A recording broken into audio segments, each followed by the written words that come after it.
Ouais, il y a des jours comme ça. On a juste envie d'être dans son canapé, au chaud, dans un bain. Et se mater un petit film.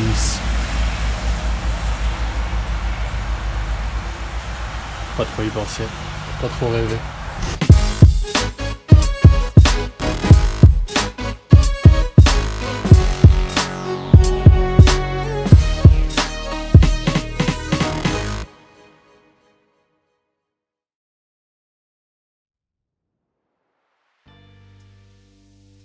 Ces 2 jours chez Francesco m'ont fait le plus grand bien. Il est temps de reprendre la route en direction de Kenora, à 490 km. Sur la route, je retrouve mes amis les corbeaux avec qui j'essaye de communiquer.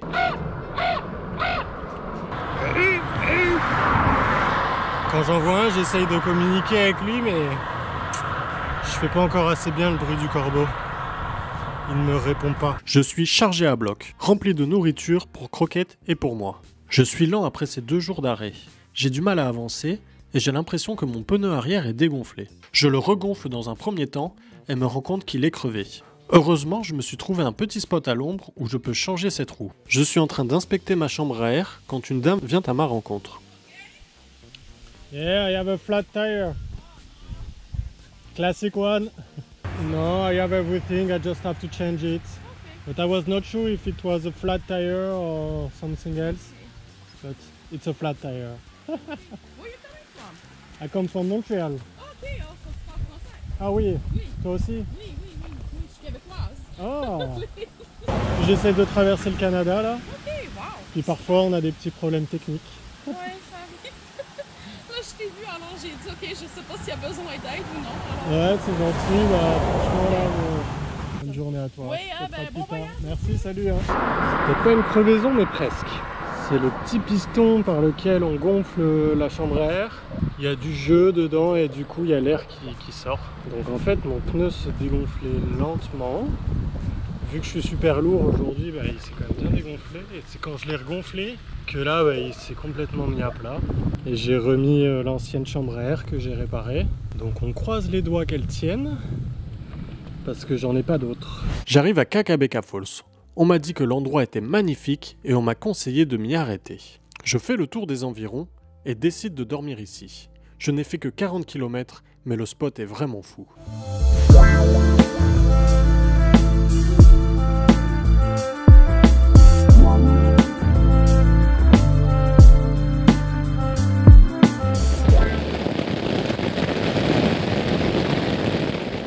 C'est mon 42e jour sur la route et je parle beaucoup à la caméra. C'est pas que je me sente seul, mais j'ai le besoin de communiquer. Nouvelle petite ville de 800 habitants. Healthy living naturally. C'est un beau slogan ça. Moi qui pensais que j'allais plus avoir de montée. J'ai aussi mes petits coups de folie de temps en temps. Comme ça en fait. Des petits faux plats, des petites côtes. Des petites côtes, des petites côtes. Ben voilà pour le petit monologue de 13 minutes. On va s'arrêter là. Je continue de rencontrer des gens, mais ces rencontres sont éphémères. Je croise d'ailleurs sur la route un monsieur qui me fait signe de m'arrêter. Really hard to see you from behind. Really? It's really hard. I almost didn't see. Il m'explique qu'on a du mal à me voir sur la route avec mon chariot vert et mon drapeau rouge du Canada. Il me donne un vieux gilet jaune de sécurité qui pue pour que je l'accroche à l'arrière. On va lui accrocher son gilet, hein.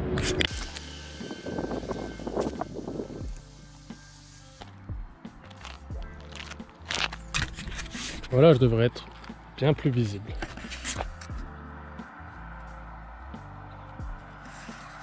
Si là on ne me voit pas... De retour sur la route, 3 vannes me doublent, klaxon à fond. Ce sont des gens que j'ai rencontrés la veille à Kakabeka Falls. Ça me motive à fond, surtout que j'en ai besoin en ce moment. La route n'est pas intéressante et plutôt ennuyeuse. Pour m'occuper, je regarde le ciel qui est vraiment magnifique. La route longe les rails et je m'amuse à faire klaxonner le train. Je lui ai fait coucou, alors il m'a répondu avec un petit coup de klaxon. Ouais, je suis content. Après une 60aine de kilomètres, je décide de m'arrêter pour la nuit. Le spot n'est vraiment pas top. Je vais continuer un peu. Un camionneur me dit qu'il y a une aire de repos à une 15aine de kilomètres. J'y arrive 1 heure après et je m'en rends compte que cette aire de repos marque la zone de changement d'heure. C'est parfait, l'heure que j'ai mis pour arriver ici, je viens de la gagner.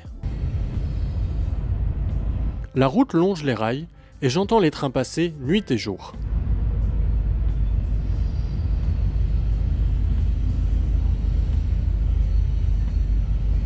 Je commence à réaliser que je suis très loin de chez moi. Je me dis que même en voiture, il me faudrait au moins 20 heures de route non-stop pour rentrer. Alors je me suis arrêté dans cette station-service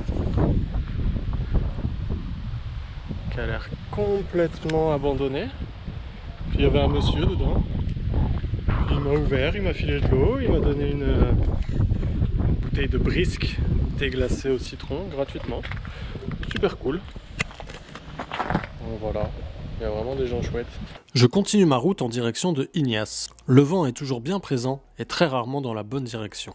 La route devient monotone, surtout après ces 2 dernières semaines le long du lac supérieur.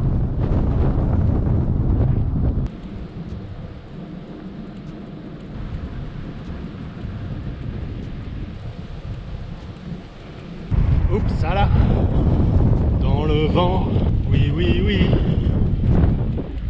Il est puissant aujourd'hui. C'est pas sérieux ce vent.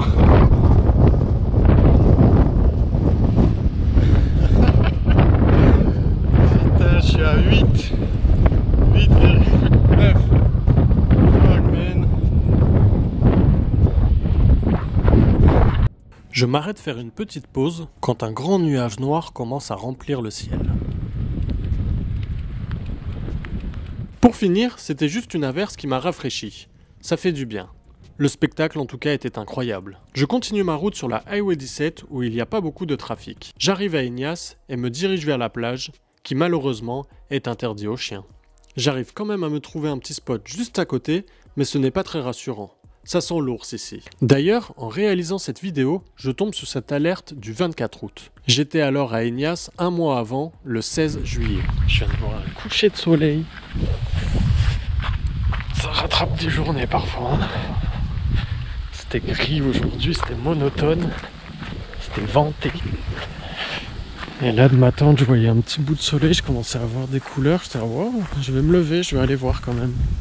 Bah ça valait le coup, hein.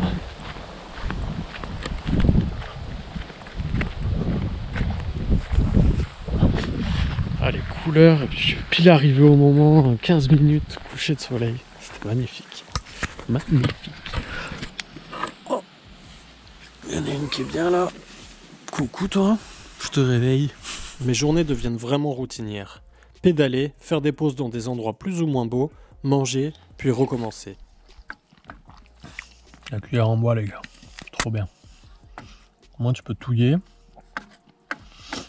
Tu peux un peu décrocher si ça colle. Puis quand tu manges tu peux plus en mettre qu'une fourchette. Mes amis les moustiques font aussi partie de ma routine. Tous les soirs, avant de dormir, je vérifie qu'il n'y en ait pas un dans ma tente.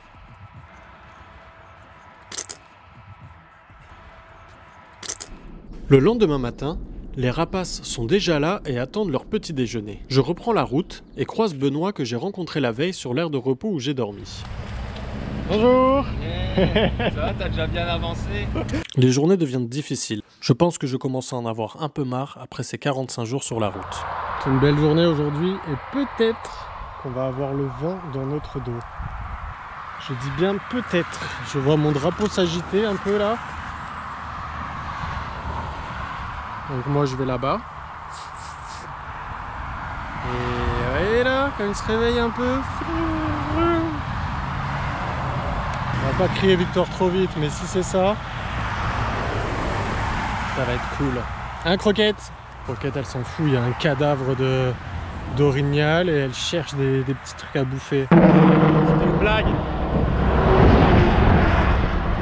Dégage toi.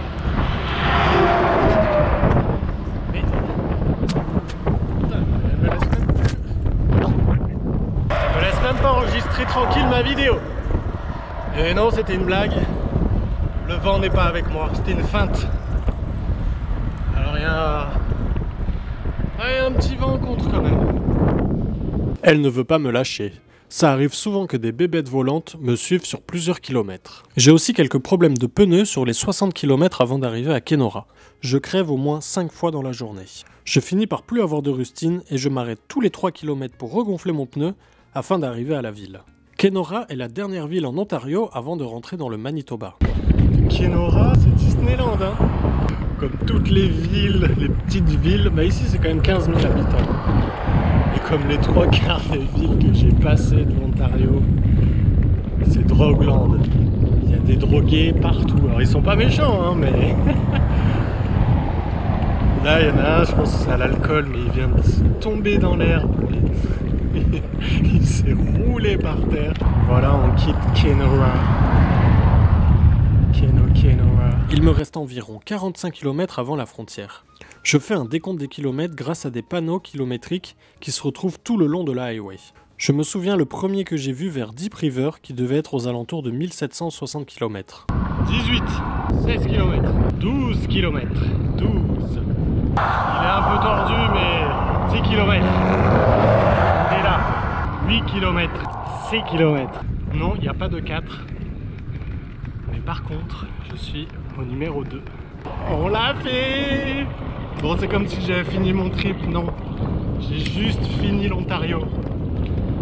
Mais limite, je pourrais rentrer chez moi que c'est bon, je serais content. Alors dire j'ai traversé l'Ontario. C'est bon. Je l'ai fait. Check. J'arrive dans le Manitoba et me pose dans un camping qui est à quelques kilomètres de la frontière. C'est sauvage, une biche vient nous rendre visite. Voilà, l'Ontario est derrière moi. Une bonne étape de fête, mais ce n'est pas fini. Maintenant, place au Manitoba. Manitoba.